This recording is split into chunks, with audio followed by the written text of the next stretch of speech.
ಈಗಲೇ ಚಂದಾದಾರರಾಗಿ ನಿಮ್ಮ ನೆಚ್ಚಿನ ಶೋಗಳನ್ನು ನೋಡಿ. ಇವತ್ತಿನ ಡೆಡಿಕೇಶನ್ ರೌಂಡ್ ಅಲ್ಲಿ ತಮ್ಮ ಬ್ಯಾಚುಲರ್ ಕೊಡೋ ಡೆಡಿಕೇಶನ್ ಎಂಜಾಯ್ ಮಾಡೋದಕ್ಕೆ ಈಗ ವೇದಿಕೆ ಮೇಲೆ ಬರ್ತಾ ಇದ್ದಾರೆ ರಮೋಲಾ.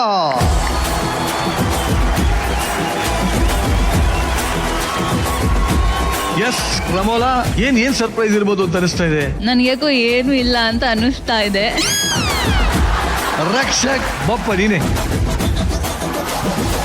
ರಕ್ಷಕ್ ಬುಲೆಟಿನ್ ರಮೋಲಾ ನೋಡಿದೆ, 2 RR ಇದೆಯಲ್ಲ, ಈ RR ಒಂಥರ ವಿಚಿತ್ರ RR ಇದು. ಸೊ ಇವತ್ತು what are you trying to do? ಅಂದ್ರೆ ಅವ್ರಿಗೆ ಸೋಷಿಯಲ್ ಸರ್ವಿಸ್ ಮಾಡೋದಂದ್ರೆ ಸಿಕ್ಕಾಪಟ್ಟೆ ಇಷ್ಟ.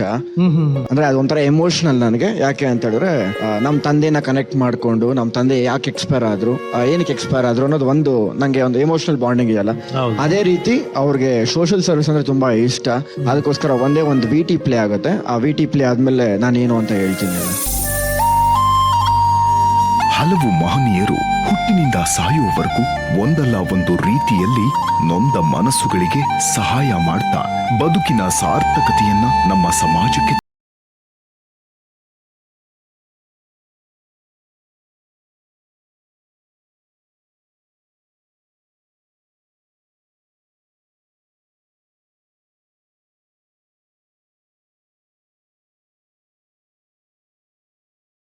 ನೊಂದ ಜೀವಗಳು.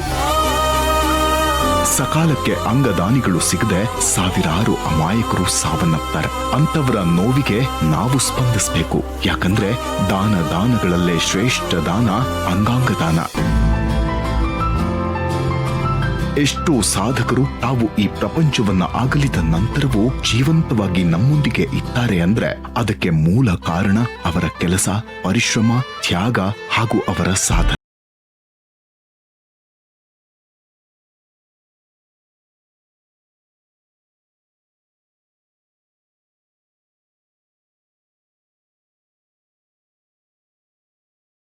ಕಾಣ್ತಾರೆ. ಆಚಾರ ವಿಚಾರಗಳ ಹೆಸರಲ್ಲಿ ನಮ್ಮಲ್ಲಿರುವ ಮೌಢ್ಯಗಳನ್ನ ಬಿಟ್ಟು ಮನುಷ್ಯರಾಗಿ ಇನ್ನೊಬ್ಬ ಮನುಷ್ಯನ ಕಷ್ಟಕ್ಕೆ ಸ್ಪಂದಿಸಬೇಕು. ಅಮೂಲ್ಯವಾದ 2 ಕಣ್ಣುಗಳು ಮಣ್ಣು ಪಾಲಾಗುವುದಕ್ಕಿಂತ ಕತ್ತಲಲ್ಲಿ ಕುಳಿತಿರುವ 2 ಅಂಧರಿಗೆ ದಾರಿದೀಪವಾಗಲಿ. ಎಲ್ಲರೂ ಮನಸ್ಸು ಮಾಡೋಣ. ಅಂಗಾಂಗಗಳನ್ನ ದಾನ ಮಾಡೋ ಸದಾವಕಾಶ ಬಂದಾಗ ಅಂಗದಾನ ಮಾಡಬೇಕು. ಯಾಕಂದ್ರೆ ನಾವು ಮಾಡ್ತಿರೋದು ಕೇವಲ ಅಂಗದಾನವಲ್ಲ, ಅದು ಜೀವದಾನ. ನಮ್ಮ ದೇಶದಲ್ಲಿ 1 ತಿಂಗಳಿಗೆ ರಸ್ತೆ ಅಪಘಾತಗಳ ಮೂಲಕ ಪ್ರಾಣ ಕಳೆದುಕೊಳ್ಳೋರ ಸಂಖ್ಯೆ ಸರಿಸುಮಾರು 1 ಲಕ್ಷಕ್ಕೂ ಹೆಚ್ಚು. ಅಂತಹ ಕುಟುಂಬದವರು ಅವರ ಅಂಗಾಂಗಗಳನ್ನ ವೈದ್ಯಕೀಯ ಸಂಸ್ಥೆಗಳ ಮೂಲಕ ಅವಶ್ಯಕತೆ ಇರೋರ್ಗೆ ದಾನ ಮಾಡಿ ಮತ್ತೊಂದು ಕುಟುಂಬದ ಜೀವ ರಕ್ಷಕರಾಗಬಹುದು. ಸತ್ ಮೇಲೆ ಉಪಯೋಗಕ್ಕೆ ಬರೋ ನಮ್ಮ ಅಂಗಾಂಗಗಳನ್ನ ದಾನ ಮಾಡಿದ ಹಲವಾರು ಮಹನೀಯರು ನಮ್ಮ ನಡುವೆ ಬದುಕಿ ಬಾಳಿದ್ದಾರೆ. ಹಾಗೂ ಅವರೆಲ್ಲರೂ ತಮ್ಮ ಸಾವಿನಲ್ಲೂ ಸಾರ್ಥಕತೆಯನ್ನ ಮೆರೆದ ಮಹಾನ್ ಚೇತನಗಳು. ನೇತ್ರದಾನ ಹಾಗೂ ರಕ್ತದಾನದ ಹಾಗೆ ಅದರ ಜೊತೆಯಲ್ಲಿ ಇಂದಿನ ಯುವ ಪೀಳಿಗೆಗೆ ಅಂಗಾಂಗ ದಾನದ ಮಹತ್ವದ ಬಗ್ಗೆ ಜಾಗೃತಿ ಮೂಡಿಸಿ. ಇಂಡಿಯನ್ ಪಾಪ್ಯುಲೇಷನ್ ಎಷ್ಟೊಂದು ಜನ ಒಂದಿನದಲ್ಲಿ ಡೆತ್ ರೇಟ್ ಇದೆ ಅಂದ್ರೆ ಅಷ್ಟು ಜನ ಏನಾದ್ರು ಆರ್ಗನ್ ಡೊನೇಟ್ ಮಾಡಿದ್ರೆ ಎಷ್ಟು ಜೀವಗಳು ಉಳಿಬಹುದು, ನೀವೇ ಯೋಚನೆ ಮಾಡಬಹುದು. Organ donation is nothing but you are giving a life to a person.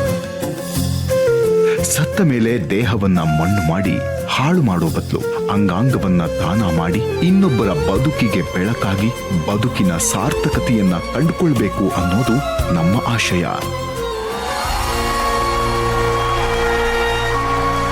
ಸತ್ಯ, ಅದು ಅಂಗಾಂಗ ದಾನ ಮಾಡಬೇಕು ಖಂಡಿತವಾಗ್ಲೂ. ಬಟ್ ಏನೇ ಹೇಳಿ, ಬಹಳ ದಿನ ಆದ್ಮೇಲೆ ಅಣ್ಣವ್ರನ್ನ ವಿಡಿಯೋನ ನೋಡಿ ಬಹಳ ಖುಷಿ ಆಯ್ತದೆ. ಬಟ್ ಅಲ್ಲಿ ಓಕೆ, ಇದಕ್ಕೂ ಏನ್ ಸಂಬಂಧ? ಮೈನ್ ಆಗಿ ಫಸ್ಟ್ ನಮ್ಮ ಅಪ್ಪನ ನಾವು ಪ್ರಾಬ್ಲಮ್ ಆಗಿದೆ ಅಂತ ಹೇಳಿದ್ರೆ ಲಿವರ್ ಹೋಗಿದೆ ಅಂತ ಹೇಳಿದ್ರು. ಲಿವರ್ ಟ್ರಾನ್ಸ್ಪ್ಲಾಂಟ್ ಮಾಡಬೇಕು ಅಂತ ಕ್ಯಾಶುವಲ್ ಆಗಿ ಎಲ್ರಿಗೂ ಗೊತ್ತು. ಎಲ್ಲಾ ಸಲ ಹೇಳ್ಕೊಂಡಿದೀನಿ.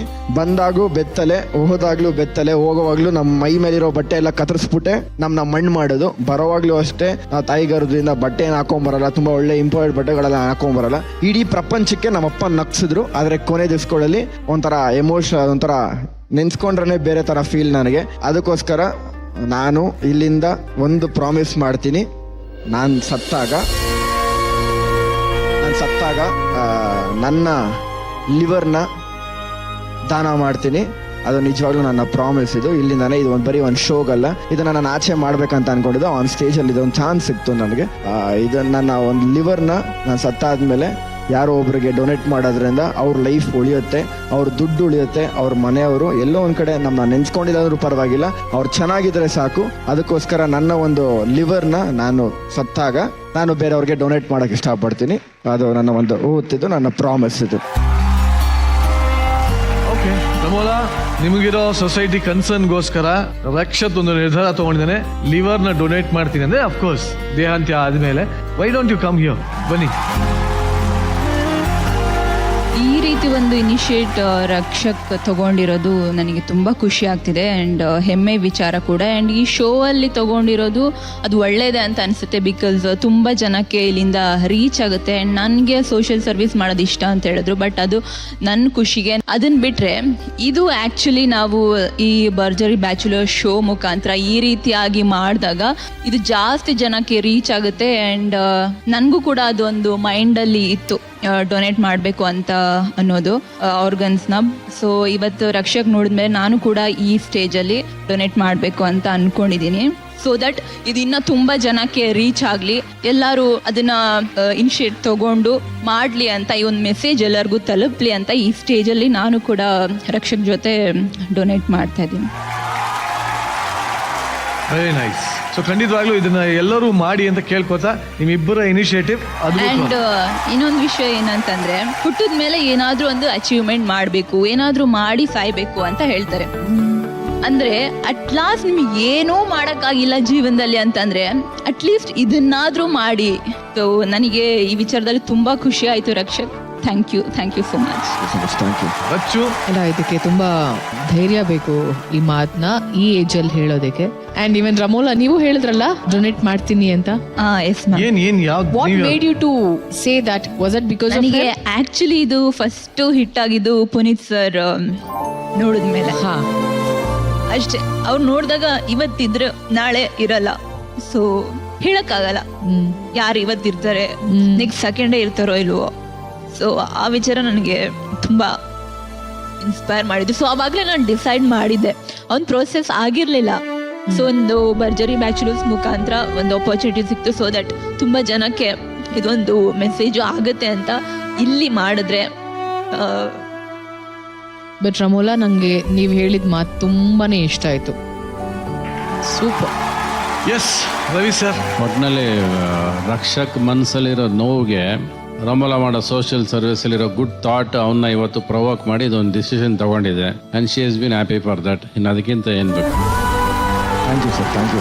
ಬಟ್ ರಕ್ಷಕ್, ಖಂಡಿತವಾಗ್ಲೂ ನೀ ಏನ್ ಅನ್ಕೊಂಡಿದ್ಯಾ ಅದನ್ನ ಒಳ್ಳೆ ನಿರ್ಧಾರ ಅಂತಾನೆ ಹೇಳಕ್ ಇಷ್ಟಪಡ್ತೀನಿ. ಯಾಕೆಂದ್ರೆ ಒಂದು ನ್ಯಾಷನಲ್ ಟೆಲಿವಿಷನ್ ಅಲ್ಲಿ ಈ ತರ ಹೇಳೋದು ಅಷ್ಟು ಸುಲಭದ ಮಾತಂತೂ ಅಲ್ಲ. I respect your decisions. ಖಂಡಿತವಾಗ್ಲೂ ನಿಮ್ಮ ಅಂಗ ಇನ್ಯಾರಿಗೋ ಒಂದು ಜೀವ ಉಳಿಸುತ್ತೆ ಅನ್ನೋದಾದ್ರೆ ಆಗ್ಲಿ. Very good, very good.